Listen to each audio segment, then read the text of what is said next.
सब लोग कह रहे हैं कि हम इस सुख के योग्य नहीं हैं। हमारे ऐसे भाग्य कहाँ। दोनों समाजों का श्री रामचंद्र जी के चरणों में सहज स्वभाव से ही प्रेम है। इस प्रकार सब मनोरथ कर रहे हैं।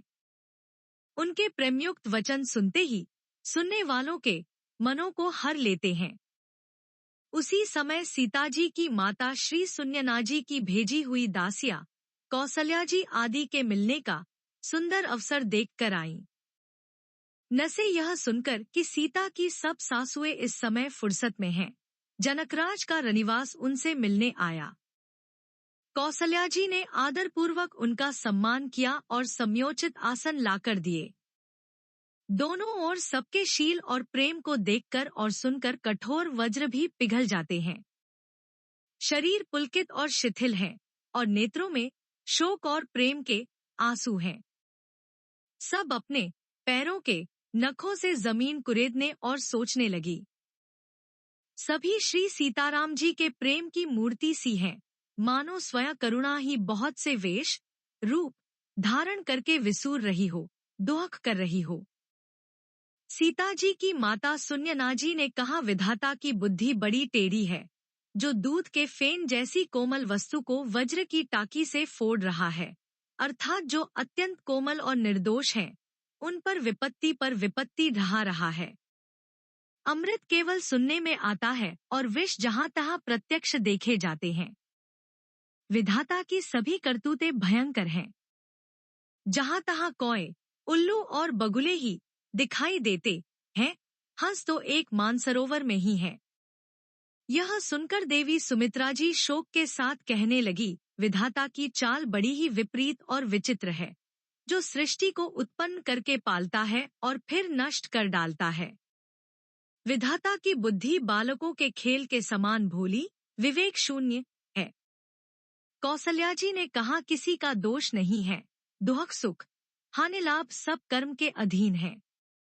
कर्म की गति कठिन दुर्विज्ञेय है, उसे विधाता ही जानता है, जो शुभ और अशुभ सभी फलों का देने वाला है। ईश्वर की आज्ञा सभी के सिर पर है। उत्पत्ति, स्थिति, पालन और लय, संहार तथा अमृत और विष के भी सिर पर है, ये सब भी उसी के अधीन है। हे देवी, मोहवश सोच करना व्यर्थ है। विधाता का प्रपंच ऐसा ही अचल और अनादि है। महाराज के मरने और जीने की बात को हृदय में याद करके जो चिंता करती है, वह तो है सखी। हम अपने ही हित की हानि देखकर स्वार्थवश करती हैं। सीताजी की माता ने कहा, आपका कथन उत्तम है और सत्य है। आप पुण्यात्माओं के सीमा रूप अवधपति महाराज दशरथ जी की ही तो रानी हैं। फिर भला ऐसा क्यों ना कहेंगी। कौसल्या जी ने दुख भरे हृदय से कहा, श्री राम, लक्ष्मण और सीता वन में जाए, इसका परिणाम तो अच्छा ही होगा, बुरा नहीं। मुझे तो भरत की चिंता है। ईश्वर के अनुग्रह और आपके आशीर्वाद से मेरे चारों पुत्र और चारों बहुएं गंगा जी के जल के समान पवित्र हैं।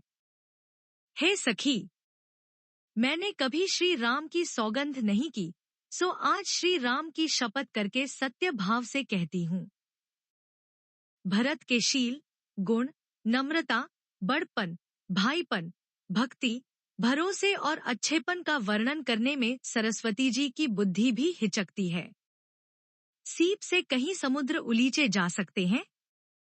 मैं भरत को सदा कुल का दीपक जानती हूँ। महाराज ने भी बार बार मुझे यही कहा था। सोना कसौटी पर कसे जाने पर और रत्न पारखी जौहरी के मिलने पर ही पहचाना जाता है। वैसे ही पुरुष की परीक्षा समय पड़ने पर उसके स्वभाव से ही उसका चरित्र देखकर हो जाती है। किंतु आज मेरा ऐसा कहना भी अनुचित है।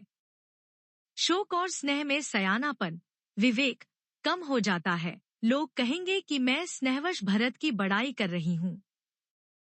कौसल्या जी की गंगा जी के समान पवित्र करने वाली वाणी सुनकर सब रानियां स्नेह के मारे विकल हो उठीं।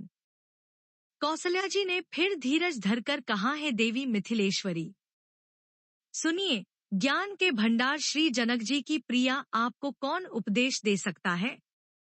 हे रानी, मौका पाकर आप राजा को अपनी ओर से जहां तक हो सके समझाकर कहिएगा कि लक्ष्मण को घर रख लिया जाए और भरत वन को जाए। यदि यह राय राजा के मन में ठीक जंच जाए तो भली भांति खूब विचार कर ऐसा यत्न करें। मुझे भरत का अत्यधिक सोच है। भरत के मन में गूढ़ प्रेम है। उनके घर रहने में मुझे भलाई नहीं जान पड़ती। यह डर लगता है कि उनके प्राणों को कोई भय न हो जाए। कौसल्या जी का स्वभाव देखकर और उनकी सरल और उत्तम वाणी को सुनकर सब रानियां करुण रस में निमग्न हो गई। आकाश से पुष्प वर्षा की झड़ी लग गई और धन्य धन्य की ध्वनि होने लगी। सिद्ध, योगी और मुनि स्नेह से शिथिल हो गए। सारा रनिवास देखकर थकित रह गया, निस्तब्ध हो गया। तब सुमित्रा जी ने धीरज करके कहा कि हे देवी, 2 घड़ी रात बीत गई है। यह सुनकर श्री राम जी की माता कौसल्या जी प्रेमपूर्वक उठीं और प्रेम सहित सद्भाव से बोली, अब आप शीघ्र डेरे को पधारिए। हमारे तो अब ईश्वर ही गति है अथवा मिथिलेश्वर जनक जी सहायक है। कौसल्या जी के प्रेम को देखकर और उनके विनम्र वचनों को सुनकर जनक जी की प्रिय पत्नी ने उनके पवित्र चरण पकड़ लिए और कहा, हे देवी, आप राजा दशरथ जी की रानी और श्री राम जी की माता है। आपकी ऐसी नम्रता उचित ही है। प्रभु अपने निज जनों का भी आदर करते हैं। अग्नि धुएं को और पर्वत तृण घास को अपने सिर पर धारण करते हैं। हमारे राजा तो कर्म, मन और वाणी से आपके सेवक हैं और सदा सहायक तो श्री महादेव पार्वती जी हैं। आपका सहायक होने योग्य जगत में कौन है? दीपक सूर्य की सहायता करने जाकर कहीं शोभा पा सकता है? श्री रामचंद्र जी वन में जाकर देवताओं का कार्य करके अवधपुरी में अचल राज्य करेंगे। देवता, नाग और मनुष्य सब श्री रामचंद्र जी की भुजाओं के बल पर अपने अपने स्थानों, लोकों में सुखपूर्वक बसेंगे। यह सब याज्ञवल्क्य मुनि ने पहले ही से कह रखा है। हे देवी, मुनि का कथन व्यर्थ, झूठा नहीं हो सकता। ऐसा कहकर बड़े प्रेम से पैरों पड़कर सीता जी को साथ भेजने के लिए विनती करके और सुंदर आज्ञा पाकर तब सीता जी समेत सीता जी की माता डेरे को चली। जानकी जी अपने प्यारे कुटुंबियों से जो जिस योग्य था उससे उसी प्रकार मिली।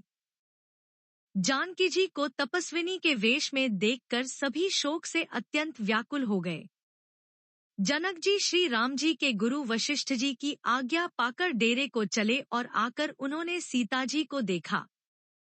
जनक जी ने अपने पवित्र प्रेम और प्राणों की पाहुनी जानकी जी को हृदय से लगा लिया।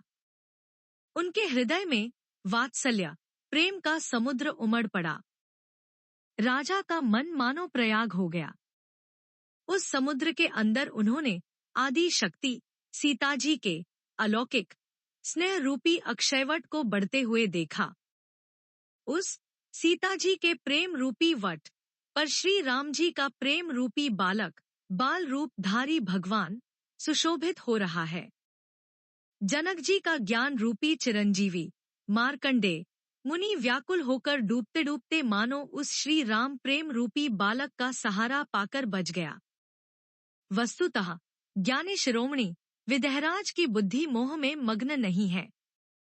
यह तो श्री सीताराम जी के प्रेम की महिमा है जिसने उन जैसे महान ज्ञानी के ज्ञान को भी विकल कर दिया। पितामाता के प्रेम के मारे सीता जी ऐसी विकल हो गई कि अपने को संभाल न सकी। परंतु परम धैर्यवती पृथ्वी की कन्या सीता जी ने समय और सुंदर धर्म का विचार कर धैर्य धारण किया।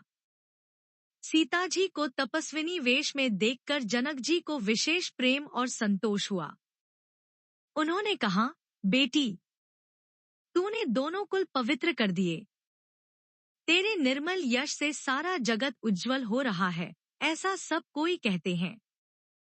तेरी कीर्ति रूपी नदी देव नदी गंगा जी को भी जीतकर, जो एक ही ब्रह्मांड में बहती है, करोड़ों ब्रह्मांडों में बह चली है। गंगा जी ने तो पृथ्वी पर 3 ही स्थानों हरिद्वार, प्रयागराज और गंगा सागर को बड़ा तीर्थ बनाया है। पर तेरी इस कीर्ति नदी ने तो अनेकों संत समाज रूपी तीर्थ स्थान बना दिए हैं। पिता जनक जी ने तो स्नेह से सच्ची सुंदर वाणी कही, परंतु अपनी बड़ाई सुनकर सीता जी मानो संकोच में समा गईं। पिता माता ने उन्हें फिर हृदय से लगा लिया और हितभरी सुंदर सीख और आशीष दिया। सीता जी कुछ कहती नहीं है, परंतु सकुचा रही हैं कि रात में सासुओं की सेवा छोड़कर यहाँ रहना अच्छा नहीं है। रानी सुन्यनाजी ने जानकी जी का रुख देखकर उनके मन की बात समझकर राजा जनक जी को जना दिया। तब दोनों अपने हृदयों में सीताजी के शील और स्वभाव की सराहना करने लगे।